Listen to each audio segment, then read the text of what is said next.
Movie के start होते ही हम देखते हैं कि एक किलर ने दो लड़कियों को मारकर उन्हें बांधा होता है। वो लड़कियां काफी इंजर्ड थीं, उनकी बॉडी से खून आ रहा था, लेकिन तभी वो किलर इनके पास आता है और इन्हें नाइफ दिखाकर डराता है और फिर वो उस नाइफ से एक लड़की का पेट काट देता है, जिससे उसकी सारी इंटेस्टाइन्स बाहर आ जाती हैं और फिर वो उस लड़की की इंटेस्टाइन्स उससे ही खिलाता है। दूसरी लड़की ये देखकर काफी डर जाती है और चिल्लाती है। वो किलर फिर दूसरी लड़की के पास जाता है और उसके कान में हल्के से कहता है मैरी क्रिसमस। बाद में वो किलर एक चेंसो निकालता है, जिससे वो उस लड़की को काटने लगता है। इसके बाद हमें 5 साल बाद का सीन दिखाया जाता है और ये वही जगह थी जहाँ पर ये इंसिडेंट हुआ था। उस जगह पर एक वाटर प्लांट बना दिया गया था। वो जगह बिल्कुल वीरान थी और वहाँ पर बहुत ही कम लोग आया करते थे। उस जगह की देखभाल करने के लिए एक आदमी को हायर किया जाता है जिसका नाम क्रेंडल होता है। उस वाटर प्लांट की एक मैनेजर भी थी जिसका नाम निकोल था। निकोल उस वक्त एक कस्टमर से फोन पर बातें कर रही होती है। वो कस्टमर को बता रही होती है कि इस बार क्रिसमस पर यहाँ पर कोई मर्डर नहीं होने वाला, तो इसीलिए आप डरिए मत बल्कि रिलैक्स रहिए। निकोल एक गुस्से वाली और एक प्राउडी औरत थी जो किसी से भी सीधे मुंह बात नहीं किया करती थी। इसके बाद निकोल को उसके हस्बैंड की कॉल आती है। निकोल अपने हस्बैंड से भी काफी मिसबिहेव करती है, उससे लड़ती है क्योंकि निकोल का हस्बैंड उसे कह रहा होता है कि मैं तुम्हारी सिक्योरिटी गार्ड को बहुत मारूंगा, क्योंकि वो उसके साथ कुछ ज्यादा ही टाइम स्पेंड कर रही थी। निकोल का हस्बैंड उसे कहता है कि देखना, मैं अभी आ रहा हूँ तुम्हारे ऑफिस और मैं उस सिक्योरिटी गार्ड को अच्छे से सबक सिखाऊंगा। ये सुनकर निकोल अपने हस्बैंड को अब्यूज करती है और उसे बुरा भला कहती है। फिर निकोल क्रेंडल के पास जाती है और वो दोनों मिलकर स्मोकिंग करते हैं। निकोल क्रेंडल को बताती है कि गवर्नमेंट इस जगह को परचेज करना चाहती है जिससे हमारी जॉब खत्म हो जाएगी, लेकिन क्रेंडल जो कि निकोल की बातों पर ज्यादा ध्यान नहीं दे रहा था क्योंकि वो तो किसी और ही सोच में गुम था। वो उस रात को याद कर रहा था जब वो सेंटा किलर ने उन दोनों लड़कियों को मार डाला, वो भी क्रेंडल की आंखों के सामने। इसके बाद हमें एक आदमी दिखाया जाता है जो उस वाटर प्लांट के ऑफिस में आता है। निकोल उस आदमी से पूछती है कि तुम कौन हो और यहाँ पर किस लिए आए हो, जिस पर वो आदमी कहता है कि आपके सिक्योरिटी गार्ड की तबीयत ठीक नहीं है, इसीलिए आज की ड्यूटी करने के लिए उसने मुझे भेजा है। फिर निकोल उस आदमी से पूछती है कि उस सिक्योरिटी गार्ड ने मुझे कॉल करके क्यों इन्फॉर्म नहीं किया, जिस पर वो आदमी कहता है कि असल में आपका सिक्योरिटी गार्ड अपनी फैमिली के साथ टाइम स्पेंड करना चाहता है, इसीलिए ना तो वो कॉल पिक करेगा और ना ही किसी को कॉल करेगा। ये सुनकर निकोल उससे भी बुरे तरीके से बात करती है और उसे उसका सारा काम समझा देती है। निकोल उस आदमी को कहती है कि मैं किसी जरूरी काम के लिए बाहर जा रही हूँ, तो इसीलिए कोई उल्टा सीधा काम मत कर देना, कोई गड़बड़ नहीं होनी चाहिए यहाँ पर। ये कहकर निकोल वहाँ से चली जाती है। जो आदमी अभी अभी यहाँ पर सिक्योरिटी गार्ड बनकर आया होता है उसका नाम जॉर्डन था। फिर क्रेंडल उस जगह को एक्सप्लोर कर रहा होता है क्योंकि उसे वहाँ पर कुछ ठीक नहीं लग रहा था बल्कि कुछ गड़बड़ लग रही थी। फिर वो सिक्योरिटी गार्ड यानी जॉर्डन अपने कपड़े चेंज करता है और वो भी उस जगह को एक्सप्लोर करने लगता है। तभी जॉर्डन को क्रेंडल मिलता है जो उसे बताता है कि हमें आज बिल्कुल अलर्ट होकर रहना चाहिए क्योंकि मुझे लगता है कि आज यहाँ पर बहुत सारे मर्डर्स होने वाले हैं। वो कहता है कि आपको ऑफिस में ही रहना चाहिए क्योंकि यहाँ पर जितने भी लोग हैं सबकी जान को खतरा है। फिर जॉर्डन जब ऑफिस के अंदर जाता है तब निकोल का हस्बैंड गुस्से में वहाँ पर आता है और निकोल को ढूंढने लगता है। निकोल का हस्बैंड गुस्से में जॉर्डन को धमकाने लगता है और उससे पूछता है कि बताओ मेरी वाइफ कहाँ पर गई है, जिस पर जॉर्डन उसे बताता है कि वो किसी जरूरी काम के लिए बाहर गई है। निकोल का हस्बैंड उससे पूछता है कि क्या तुम ही सिक्योरिटी गार्ड हो, जिस पर जॉर्डन कहता है कि नहीं, मैं वो सिक्योरिटी गार्ड नहीं हूँ बल्कि मैं तो उसकी जगह पर नौकरी करने के लिए आया हूँ। ये सुनकर निकोल का हस्बैंड उसे छोड़ देता है और वहाँ से चला जाता है। जब निकोल का हस्बैंड बाहर होता है तब उसे वहाँ पर किसी लड़की के चिल्लाने की आवाज आती है और जब निकोल का हस्बैंड उस आवाज को फॉलो करते हुए आगे बढ़ता है तो कोई उस पर कुल्हाड़ी से अटैक करता है जिससे उसका बहुत सारा खून बहने लगता है और निकोल के हस्बैंड की मौत हो जाती है। इसके बाद हमें एक लड़की दिखाई जाती है जिसे वो सेंटा किलर उसके घर से ही किडनैप कर लेता है। क्रेंडल जॉर्डन को बता रहा होता है कि मुझे पुलिस के थ्रू ये खबर मिली है कि कोई लड़की सिटी से गायब हो गई है। क्रेंडल कहता है कि मुझे तो ये उसी किलर का काम लग रहा है जिसने 5 साल पहले 2 लड़कियों को इसी लोकेशन पर मारा था।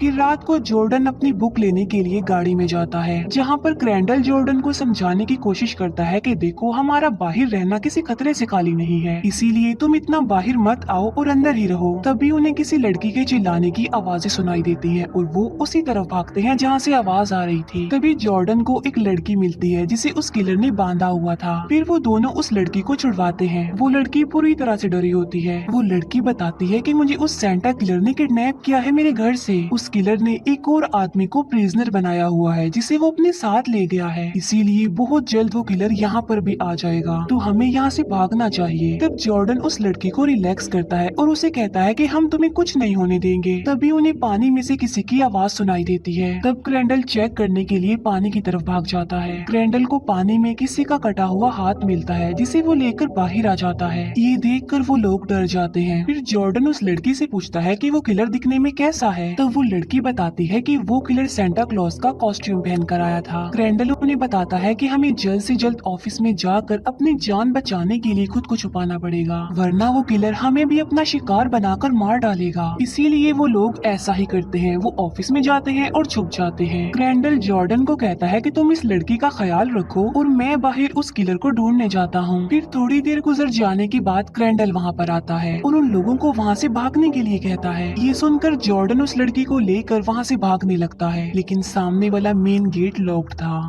ये देखकर जॉर्डन उस लड़की को कहता है कि हमें चाबी लेने के लिए वापस ऑफिस जाना होगा ताकि वो मेन गेट को ओपन करके यहाँ से भाग सके। फिर वो लोग ऑफिस के बाहर पहुँचते हैं और जॉर्डन चाबी लेने के लिए ऑफिस के अंदर जाता है। क्रैंडल जब उस जगह को चेक कर रहा होता है तब उसे निकोल एक रूम में बंधी हुई मिलती है। निकोल को वहाँ पर देखकर क्रैंडल को एक आइडिया आता है। वो सोचता है कि किलर को अपने ट्रैप में फंसाने के लिए मुझे निकोल का यूज करना चाहिए ताकि जब वो किलर निकोल को देखकर वहाँ पर आए तो क्रैंडल उसे मार सके। ये बात क्रैंडल निकोल को भी बताता है और खुद उस रूम के बाहर छुपकर उस किलर के आने का वेट करता है। जब वो लड़की गाड़ी में अकेली होती है तब उसे अपनी गाड़ी के सामने एक इंजर्ड आदमी नजर आता है जो कि उसी की तरफ ही आ रहा था। जॉर्डन को गेट की चाबी मिल जाती है और वो वापस गाड़ी में आ जाता है। वो लड़की जॉर्डन को बताती है कि मैंने अभी यहाँ पर एक इंजर्ड आदमी को देखा है जो अचानक गायब हो गया। ये सुनकर जॉर्डन उस लड़की को कहता है कि अगर वो आदमी इंजर्ड है तो जरूर वो मुसीबत में है और हमें उसकी हेल्प करनी चाहिए। तब वो दोनों उस इंजर्ड आदमी की हेल्प करने के लिए उसे ढूंढने के लिए वहाँ से चले जाते हैं। वो उस आदमी को तलाश करते हुए एक ऐसी जगह पर पहुँच जाते हैं जहाँ पर निकोल के हस्बैंड की डेड बॉडी थी। उस डेड बॉडी को वहाँ पर देखकर वो दोनों बुरी तरह से डर जाते हैं। वो लड़की जॉर्डन को बताती है कि नहीं, ये वो आदमी नहीं है जिसे मैंने देखा था, इसीलिए वो दोनों अलर्ट हो जाते हैं। दूसरी तरफ क्रैंडल को उस किलर का वेट करते करते काफी देर हो गई थी, लेकिन वो किलर अभी तक नहीं आया था वहाँ पर। तब क्रैंडल अंदर जाकर निकोल को आजाद कर देता है और फिर वो दोनों वहाँ से भागने का प्लान बनाते हैं। जॉर्डन जब गाड़ी स्टार्ट करने वाला होता है तब उनकी गाड़ी स्टार्ट ही नहीं होती,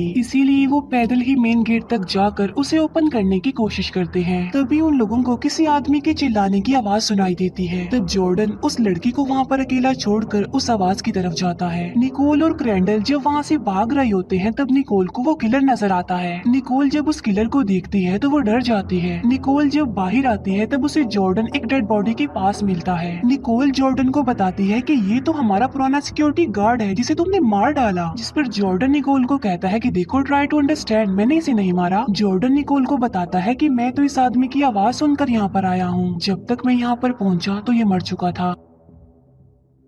लेकिन निकोल उसकी किसी भी बात पर यकीन करने को तैयार नहीं थी, इसीलिए वो जॉर्डन को मार कर वहाँ से भाग जाती है। दूसरी तरफ वो किलर उस लड़की को पकड़ लेता है और उसे उठाकर अपने साथ ले जाने लगता है। वो सेंटा किलर उस लड़की को बांध देता है और उसे बांधकर टॉर्चर करता है, जिससे उस लड़की को बहुत पेन होती है। तभी सेंटा किलर अपने बैग से एक ड्रिल मशीन निकालता है और वो उस ड्रिल मशीन से उस लड़की की बॉडी में होल करता है, जिससे वो लड़की दर्द की वजह से चिल्लाने लगती है। क्रैंडल उस लड़की की आवाज सुनकर वहाँ पर आता है और वो उसे आजाद करने की कोशिश करता है, लेकिन तभी वो किलर दूर से एक एरो मारता है जो सीधा आकर उस लड़की के मुंह में घुस जाता है और उसकी मौत हो जाती है। निकोल जब भाग रही होती है तो जॉर्डन उसे पकड़ लेता है और वो निकोल को अपने साथ एक जगह पर ले आता है और तब जॉर्डन निकोल को बांध देता है। जॉर्डन निकोल को कहता है कि तुम एक गुस्से वाली प्राउडी औरत हो जो किसी की भी नहीं सुनती। तुमने मेरे साथ मिसबिहेव किया है तो मैं तुम्हें उस बात की पनिशमेंट दूंगा। जॉर्डन उसे ये भी बताता है कि मैं कोई गार्ड नहीं हूँ, बल्कि मैं एक एक्टर हूँ जो अपने किसी मकसद को पूरा करने के लिए यहाँ पर आया है। ये सुनकर निकोल काफी हैरान रह जाती है और वो उसे रिक्वेस्ट करती है कि प्लीज मेरी जान छोड़ दो, लेकिन जॉर्डन निकोल की एक नहीं सुनता। वो उसे बाहर ले आता है और उसे बांध देता है। क्रैंडल जब निकोल को बंधा हुआ देखता है तब वो उसे छुड़ाने के लिए आगे बढ़ता है, लेकिन तभी वो किलर वहाँ पर आ जाता है और निकोल का गला काटकर वो उसे मार डालता है। क्रैंडल उस किलर का पीछा करता है और उस पर गन पॉइंट कर देता है। क्रैंडल बस उस किलर को भी मारने ही वाला होता है कि तभी क्रैंडल पर कोई अटैक करके उसे बेहोश कर देता है। क्रैंडल की जब आंख खुलती है तो वो खुद को बंधा हुआ पाता है। तभी जॉर्डन क्रैंडल के सामने आ जाता है और उसे बताता है कि मैं कोई गार्ड नहीं हूँ। वो बताता है कि बल्कि मैं उस किलर यानी सेंटा किलर का ट्विन भाई हूँ जिसे 5 साल पहले तुमने गोली मारी थी। असल में 5 साल पहले जब वो सेंटा किलर उन लड़कियों को टॉर्चर कर रहा था